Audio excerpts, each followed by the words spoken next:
السلام عليكم ورحمة الله، أهلا بيكم في درس جديد من دروس بيت المهندسين. النهاردة معانا مراجعة كده مشروع لأحد المهندسين المشترك معانا بالدورات. كان فيه شوية مشاكل كده في المشروع، يعني open connectors و diffusers محطوطة زيادة وكده، يعني حاجات بسيطة كده نعالجها إن شاء الله. أول ملاحظة لاحظتها في المشروع دوت في بعض البرانشز زي ده مثلا الفوليوم دمبر محطوط بعد الديفيوزر، تمام، وده مش صح. الفوليوم دمبر بيبقى دايما قبل الديفيوزر. حاجة كمان، في بعض الدكت فيها اوبن كونكشن. يعني ايه اوبن كونكشن؟ يعني مثلا دكت زي ديت او برانش زي ده هنا مفتوح، فمعنى كده ان انا بقول للهواء اخرج من المين دكت، عدي على البالانسنج دمبر، وبعد كده اطلع الشارع من هنا، مش من الاير تيرمينال بس، لا من الناحيتين يعني. فدايما بنقفل بانديكيت. طب نشوف المشاكل دي ازاي او نعالجها ازاي. في الريفت في اوبشن ظريف جدا في الانالايز تاب اسمه شو ديسكونكتس. فلو قلت له وريني الديسكونكتس في الدكت،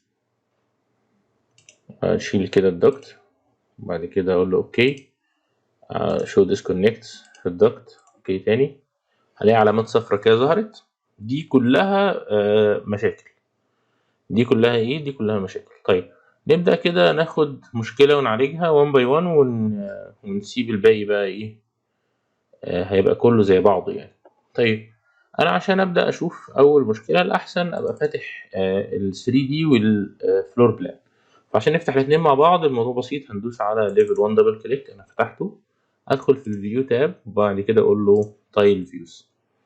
الريفت فيه اوبشن ظريف، يعني لو جيت هنا مثلا وعلمت على الفوليوم دمبر ده، بعد كده رحت اكتيفت 3 دي، دوست عليه دوسه كده، هلاقيه هنا متعلم عليه اهو. تمام كده ماشي.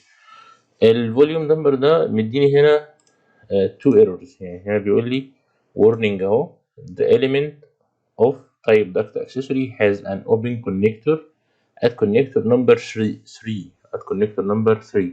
طيب يعني هي دي مفتوحه، يعني بص حتى الفوليوم دمبر لو خدته خرجت بيه بره كده ما حصلش حاجه في الدكت، يعني هي حته واحده على بعضها. كنترول زد لو علمت على الدكت كلها جزء واحد مش مقطوعه يعني.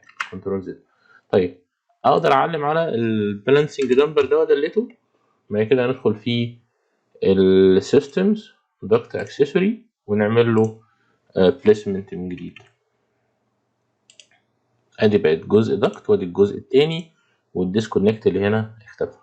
واحد كمان ده محطوط مظبوط هنا. ماشي. نقدر برضو ايه في الفيو اللي احنا فيه دوت اقول له فيو انالايز شو ديسكونكتس، اشيل علامة الدكت واقول له اوكي، ادوس عليها تاني اعلم على علامة الدكت واقول له اوكي، يظهر لي الديسكونكتس. ماشي. عالجنا اول واحدة. الجزء ده ايه مشكلته؟ بص الجزء ده مشكلته الحقيقة ان الديفيوزر او الاير ثيرمينال ده مش متوصل بالدكت المين اللي فوقيه. طيب الحاجة التانية هنا في اوبن اند، يعني الدكت دي مفتوحة على الهواء، يعني المفروض اعلم عليها وبعد كده اقول له كاب اوبن اند. حلو، يبقى البرانش ده كان فيه مشكلة الاير تيرمينال الفوليوم دمبر حليناها خلاص، وعندي دلوقتي مشكلة الاوبن كونكتور اللي في اخر البرانش حليناها. عندي بقى مشكلة دي الاير تيرمينال مش متوصل بمين بالدكت. طيب نعلم كده على الاير تيرمينال ونروح في ال 3 دي ندوس كليك، بعد كده اعمل زوم كده، ده الاير تيرمينال بتاعه. بص حل المشكلة دي عشان بس توضح قدامنا. انا هغير ارتفاع الاير تيرمينال بدل ما هو على 12 فيت هخليه على 10. تمام. والحقيقة ممكن نغير المشروع كله مرة واحدة لو احنا عايزين، يعني ممكن اعلم على الاير تيرمينال كده، رايت كليك، select all instances visible in view، فيجيب لي كل الاير تيرمينالز اللي في الفيو وعددهم 66 تحت اهوت في الفلتر، عددهم 66. واقدر اغير الارتفاع بتاعهم كلهم مرة واحدة، خليه مثلا 10 فيت وادوس انتر. طيب بعد ما غيرنا عايزين نشوف بقى ايه مشكلته دوت. مشكلته الحقيقة هي حاجة بسيطة. الضغط دي عشان نقدر نوصلها بالمين ضغط كنا غيرنا نوع التيك اوف، خليناه بيفل اللي هو واخد زاوية 45 دول. فلو شلنا الدكت اللي خارجه من الاير تيرمينال، وعلمت على الاير تيرمينال وقلت له كونكت انتو، ورحت معلم على الدكت، هيوصلهم الاتنين ببعض بدون مشاكل. نعلم على الدكت دي كده، هلاقيها ريديوس البو تابس 45. هل هو وصلهم فعلا بدون مشاكل؟ عشان نشوف في مشاكل ولا لا، ناخد انجل كده مختلفة نلف. لا، في مشكلة.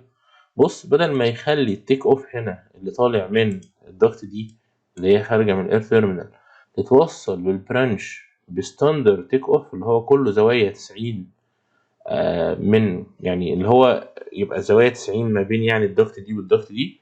لا، بص عمل لي برضو البيفل اللي هو 45، والحقيقة أنا مش محتاج هنا البيفل 45. طيب حل المشكلة دي أنا هعمل كنترول زد. حلها بسيط جدا.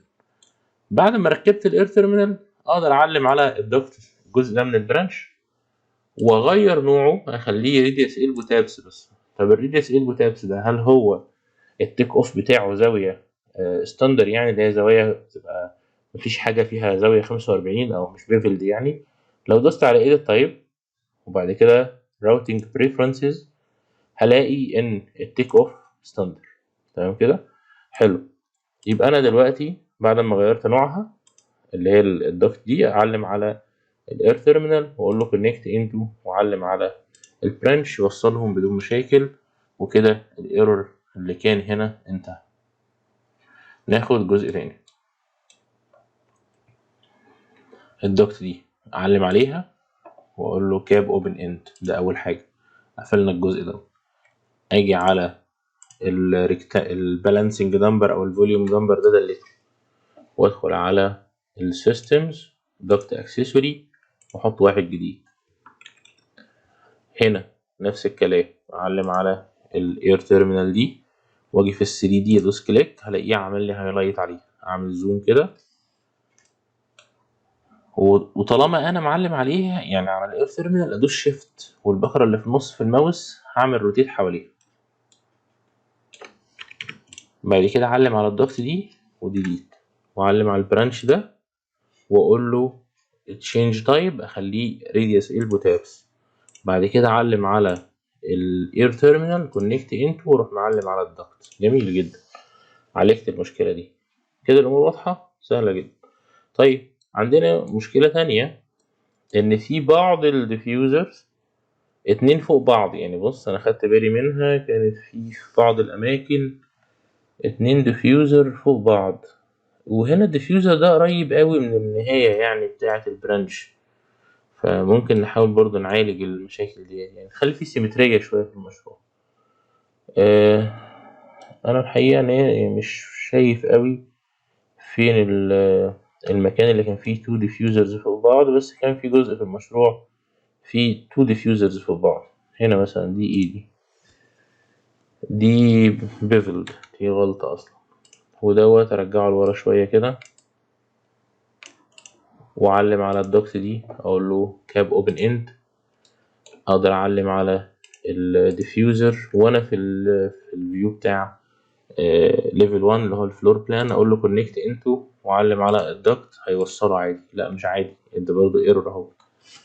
أعمل كنترول زد، أعالج الأول مشكلة البالانسنج نمبر ده ديليت، وأعمل واحد جديد عشان يقطع لي الضغط نصين. اعلم على الجزء ده واقول له راديوس البو، اعلم على البالانسنج نمبر دوت كونكت انتو، واعلم على الضغط وصلهم ببعض. يبقى عالجت المشكله دي. وهكذا بقى، يعني هنعالج بقى كل المشاكل بنفس الاسلوب. تمام. بس يعني المشروع بعد الانتهاء من التعديلات دي هنراجعه تاني، ولو في حاجة يعني مستدعية إن احنا نسجل فيديو تاني هنسجل فيديو تاني إن شاء الله. السلام عليكم ورحمة الله.